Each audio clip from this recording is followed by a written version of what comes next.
For years, she lived without faith, thinking religion was just a myth, something for the weak. But when she died, everything changed.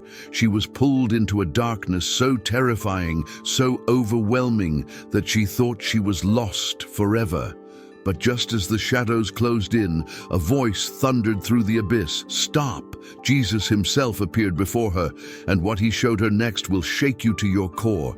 She saw hell. She saw the truth about who is really saved and who thinks they are. She saw names disappearing from the book of life. And worst of all, she was warned that judgment is coming soon, but the world is blind. People are distracted, deceived, and running out of time. And now she has only one mission: to share the truth before it's too late. Do not ignore this message. Stay until the end, because what she reveals might be the most important thing you ever hear. Before we continue, many people watch these videos but aren't subscribed. If you want to hear more testimonies like this, powerful, life-changing stories, make sure to subscribe and turn on notifications. You won't want to miss what's coming next. Now, are you ready for the truth?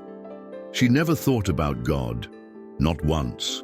Life was about the here and now, parties, success, and the next big thrill. Religion? That was for the weak, for those who needed something to cling to. She wasn't against it. She just didn't care. Sundays were for sleeping in, not for church. Prayer was something she saw in movies, but never in her daily life. If someone asked her about faith, she would shrug. "I'm a good person, that's enough," she would say. But was it? Deep down, there was always something missing. A strange emptiness, an occasional pang of anxiety when she lay awake at night. But she would brush it off, drown it in distractions. Social media, relationships, career ambitions. She convinced herself that meaning could be found in worldly success. And for a while it worked. She had friends, she had fun, and she had freedom. What else could she possibly need?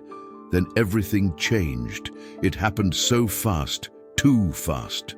One moment she was crossing the street, laughing at a text on her phone. The next, there was a deafening screech of tires, a flash of headlights, and then nothing. Silence. Darkness, a stillness she had never known. And just like that, the life she had built, every choice, every excuse, every moment spent avoiding the deeper questions, collapsed into a single, terrifying truth. She had been wrong about everything. She didn't even hear the car coming. One second she was scrolling through her phone, the crosswalk signal flashing in her favor.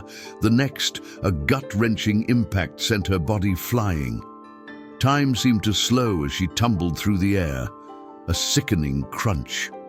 The pavement rushed up to meet her, then silence, but she was still aware. At first she thought she had simply fallen, that maybe the impact had knocked the wind out of her, but when she opened her eyes, she wasn't on the ground. She was floating, suspended above the chaos below, and what she saw made her stomach drop. Her body, motionless, twisted in an unnatural way, lay sprawled on the asphalt. A small crowd gathered, their faces frozen in shock and horror. Someone screamed for help. A man in a business suit was already on his phone, calling 911. A woman knelt beside her, pressing trembling hands against her chest, begging her to wake up. She tried to move, to shout, to tell them she was still here. But her voice didn't work. Her limbs didn't respond. Panic set in. This wasn't right. This wasn't possible. Then something even worse happened.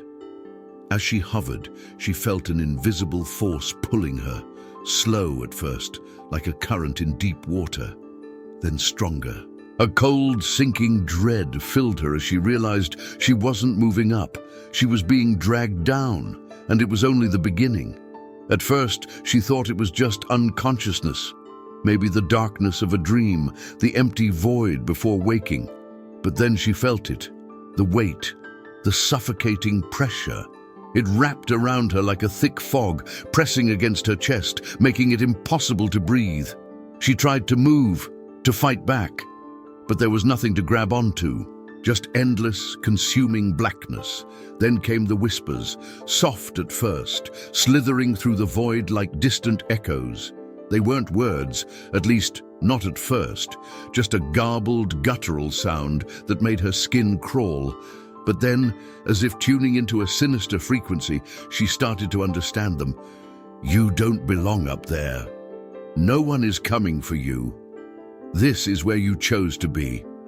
She clamped her hands over her ears, but it made no difference. The voices seeped into her mind, wrapping around her thoughts like chains. A wave of dread crashed over her as she realized something terrifying. She wasn't alone. Shapes moved in the darkness, twisted figures lurking just beyond her vision, shadows with no faces, yet she could feel their eyes, their presence, their hunger, and then pain.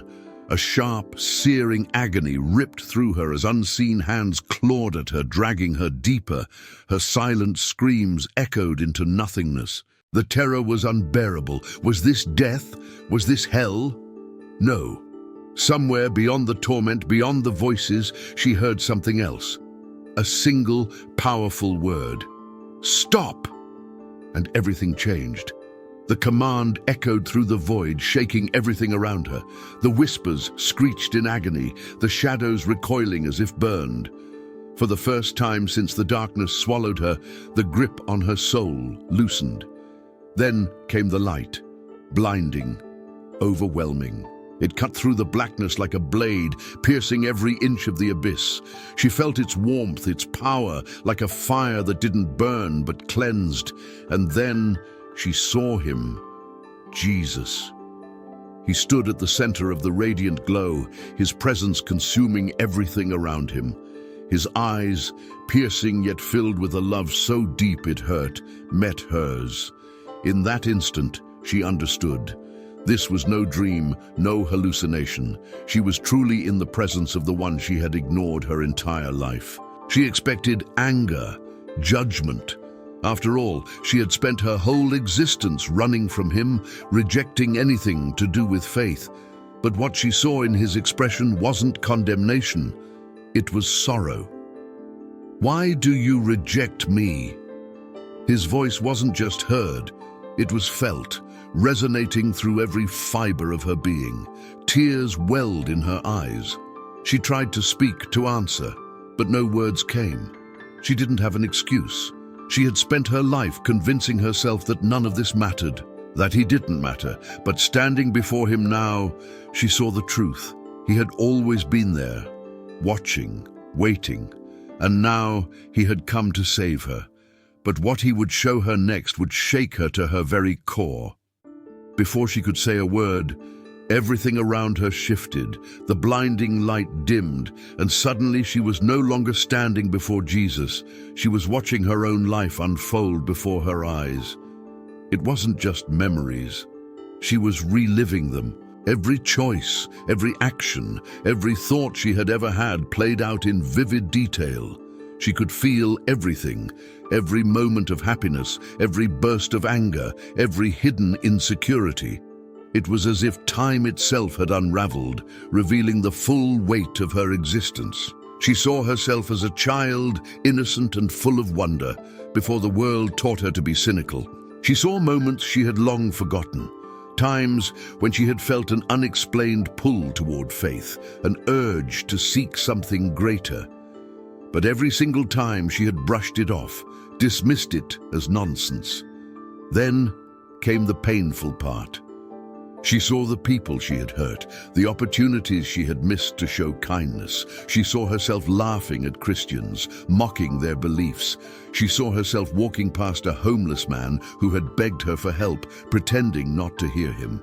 She felt the sting of every cruel word she had ever spoken, every selfish decision she had ever made. Worst of all, she saw the moments where Jesus had reached out to her, subtle, quiet moments where he had tried to get her attention. The friend who had invited her to church, the stranger who had spoken to her about faith, the near misses in her life where she should have died, but somehow survived. He had been there the whole time, and she had ignored him. Tears streamed down her face as she turned back to Jesus. But before she could plead for another chance, the vision changed again. This time, what she saw was far worse than anything before. Hell itself awaited. The warmth of Jesus' presence faded, and suddenly she was falling, spiraling downward at an unbearable speed. The light above shrank, swallowed by the endless pit of blackness below. Then she hit the ground, but it wasn't earth beneath her, it was something else. The surface felt like burning rock, scorching her skin without flames. The air was thick, suffocating, reeking of sulfur and decay. And then the screams began. They came from every direction, agonized, desperate, endless. The kind of screams that didn't stop, that didn't fade, because there was no relief, no escape. Shadows moved around her, writhing figures trapped in eternal torment. Their eyes, hollow, filled with an unbearable sorrow, locked onto hers. And then she recognized them, people she had known, co-workers, friends, even family members. Some had claimed to be believers, yet here they were, suffering beyond imagination. Their mouths opened to cry out, but no words came, only sheer, unbearable agony. A deep, guttural laugh echoed through the darkness. A force, something ancient, something beyond evil, loomed over the suffering souls. She couldn't see it, but she could feel it. And it had noticed her. Terror gripped her. This couldn't be real. It couldn't be real. But the pain, the fear, the overwhelming despair, it was all too vivid, too consuming. And then the awful realization hit her.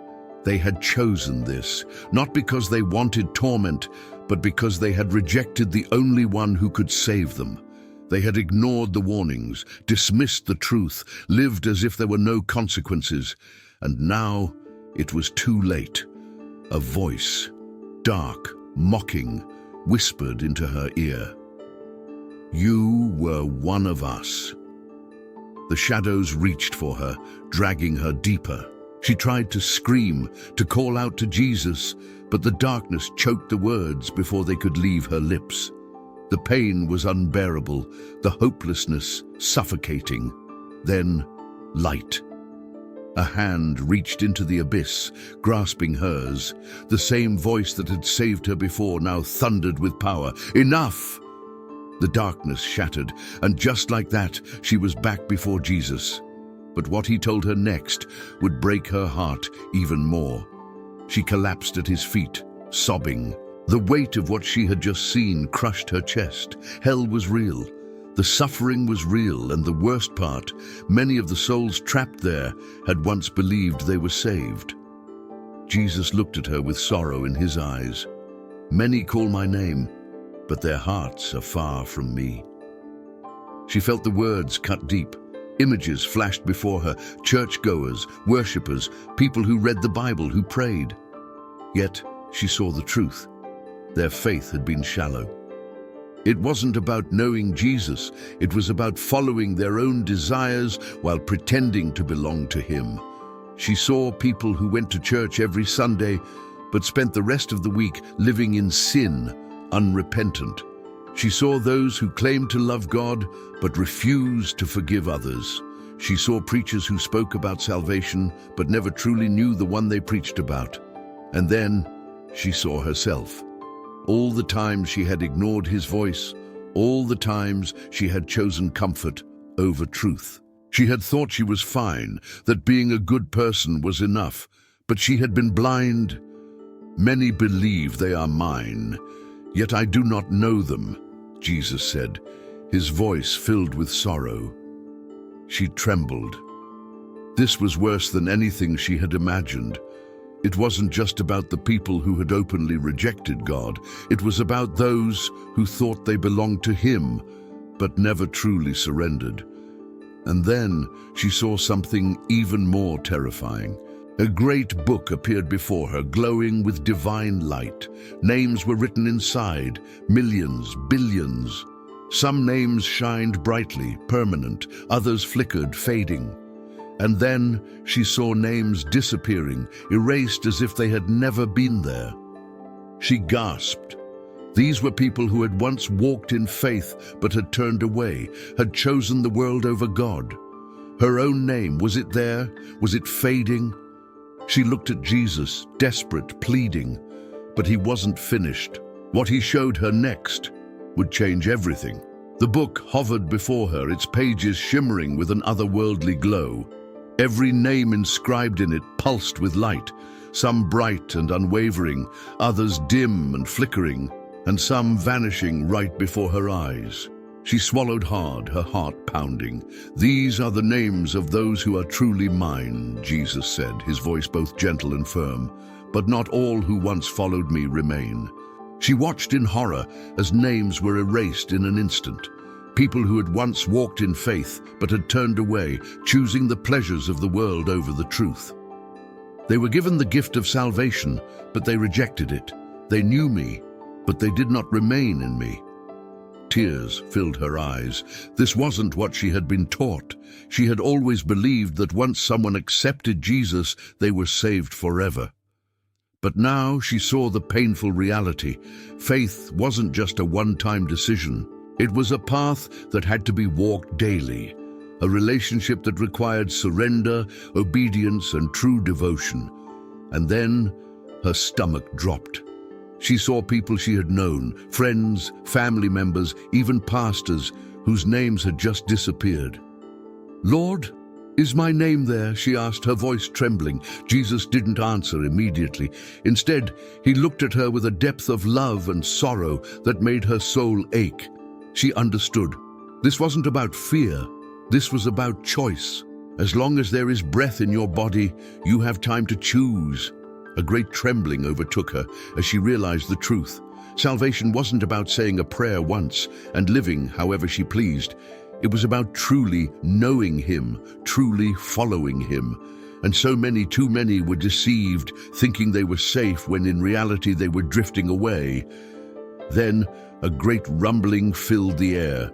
The book began to close, and in its final pages she saw something that shook her to her core. Time was running out. A deafening sound filled the air like a great bell tolling across eternity. The book of life began to close, its golden pages shimmering as they folded in on themselves. A deep sense of urgency gripped her chest. Something was coming. Then, a brilliant figure appeared beside Jesus, an angel, radiant and mighty. His presence was overwhelming, his gaze piercing, as if it saw through time itself. When he spoke, his voice was like thunder rolling across the heavens. "The time is short, the world is blind. Many will perish because they refuse to see." She felt an icy dread crawl up her spine. Visions exploded before her eyes, cities crumbling under chaos, nations turning against each other, people consumed by greed, violence, and selfishness. Some cried out to God, but their voices were drowned by the distractions of the world. Others mocked, laughing at the idea of faith, until it was too late. And then she saw the churches. Some were filled with true believers, their faith like a blazing fire, but others were nothing more than hollow buildings, filled with people who went through the motions but had no real connection to God. "They think they have time," the angel said, his expression sorrowful, "but time is running out." She wanted to scream, to warn them, to tell them to wake up, but they couldn't see her. They couldn't hear her. They were too distracted by their phones, their ambitions, their pride. Then she saw something even worse. A great darkness spread across the earth, a deception so powerful, so convincing, that even some believers were being led astray. She saw people abandoning their faith for lies, trading eternity for temporary comfort. "The world has chosen blindness," the angel said, "and the day of judgment is near." Terror filled her. This wasn't some distant warning, this was happening now. She turned to Jesus, her heart pounding. "What can I do? How do I stop this?" His answer was simple, yet it carried the weight of eternity. "Tell them." She opened her eyes. She was back. The hospital room buzzed with beeping machines and hushed voices. Doctors spoke in clipped tones, unaware that she had just witnessed eternity. But she knew nothing would ever be the same again. At first, she thought maybe the visions would fade, that they would become distant memories like a dream. But they didn't. If anything, they became clearer. And so did something else. The blindness.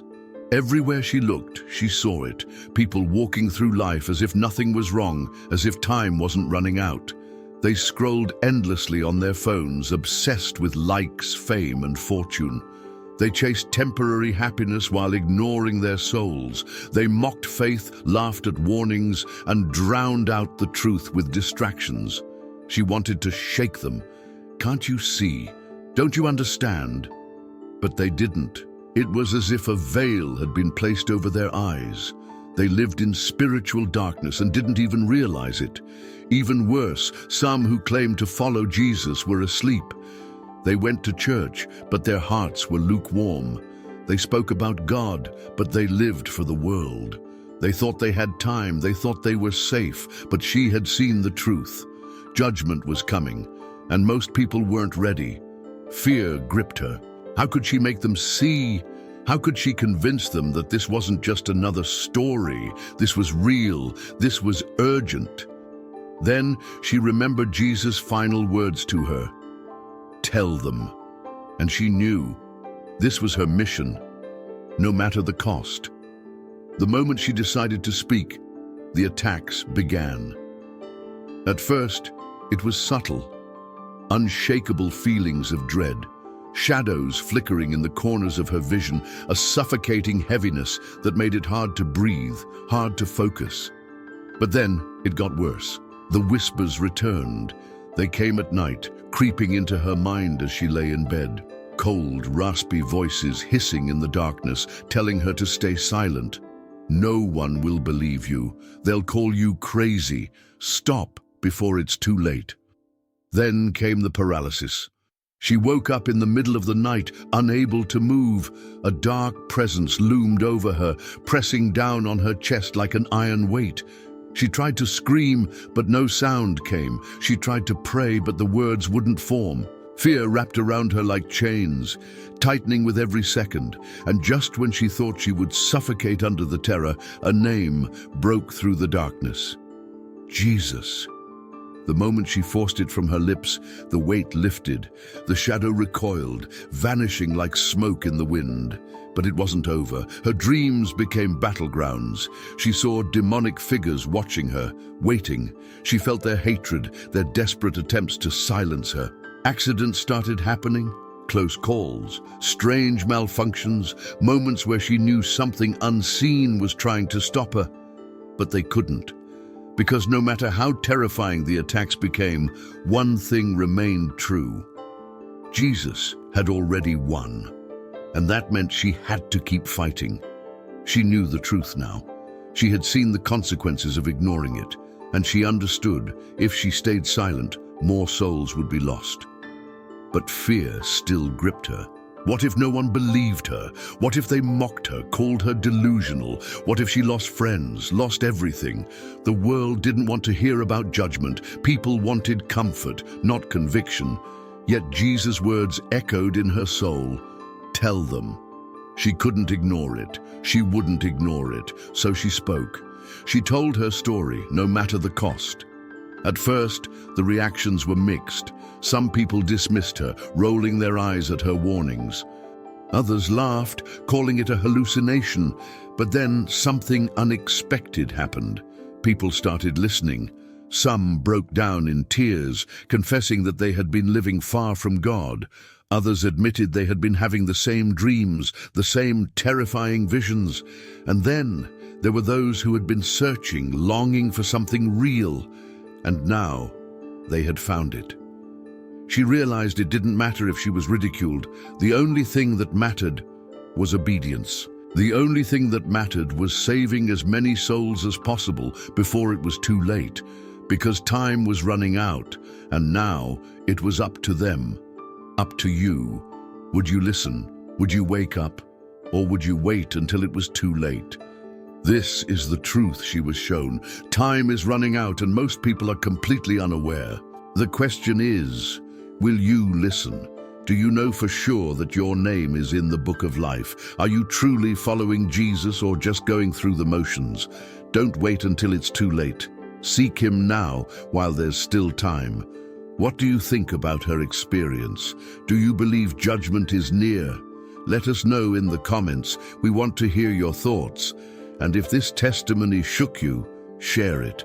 Someone you know might need to hear this before it's too late. Make sure to subscribe and turn on notifications because more powerful testimonies are coming soon.